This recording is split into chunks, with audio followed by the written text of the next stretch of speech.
Comment analysez-vous ce premier tour des départementales?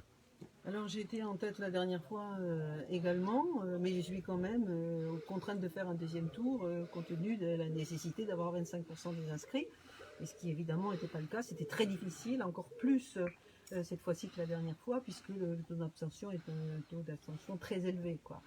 Donc on est reparti pour un deuxième tour. Donc, j'appelle les électeurs à se renforcer, à se mobiliser davantage pour le second tour. Comment expliquez-vous ce taux record d'abstention? J'imagine que le taux record d'abstention est lié aussi à la pandémie, hein. On sort à peine de la pandémie, enfin je veux dire on n'est même pas sorti encore, hein. Et donc depuis plus d'un an et demi maintenant, que ce soit nous, les citoyens sont repliés sur eux-mêmes, restant chez eux et inquiets pour leur sort, inquiets de la situation sanitaire, de la situation sociale, de la situation économique.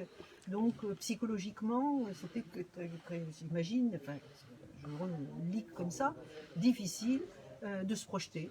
Et donc, et en même temps, comment dire, on pouvait prévoir, enfin on prévoyait, certains prévoyaient un score très important du Rassemblement national, et on voit que c'est pas le cas, donc ça c'est plutôt bien. Donc ça signifie, de mon point de vue, que les électeurs sont dans l'expectative, quoi. Ils ont pas fait confiance à qui que ce soit, ils sont plutôt dans l'expectative. Et donc il faut maintenant aller les convaincre, porter le projet crédible, les convaincre, pour que ce soit pour les départementales et les régionales, de manière à ce qu'ils aient envie d'aller voter, quoi. Votre objectif, c'était de faire basculer le département. Qu'est-ce que vous inspirez les résultats de ce premier tour? C'est possible? Oui, c'est tout à fait possible. On le sentait, on le sent encore, hein. On se doutait que l'abstention serait importante. Les moyens de faire campagne étaient très compliqués. On ne pouvait pas faire de réunions, ou très peu. On pouvait difficilement rencontrer les gens. Donc c'était inédit, hein, comme campagne. Donc, même si on a été très actifs, hein, mais bon, c'était quand même très très compliqué.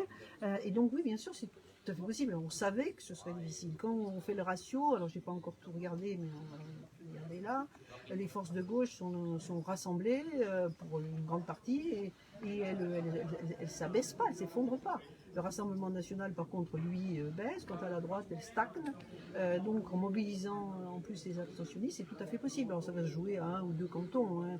On sait à peu près lesquels. Donc, on va travailler cette semaine pour mobiliser les Charentais de manière à s'inscrire dans l'avenir avec le projet qui est le nôtre au travers de notre collectif Vivons la Charente.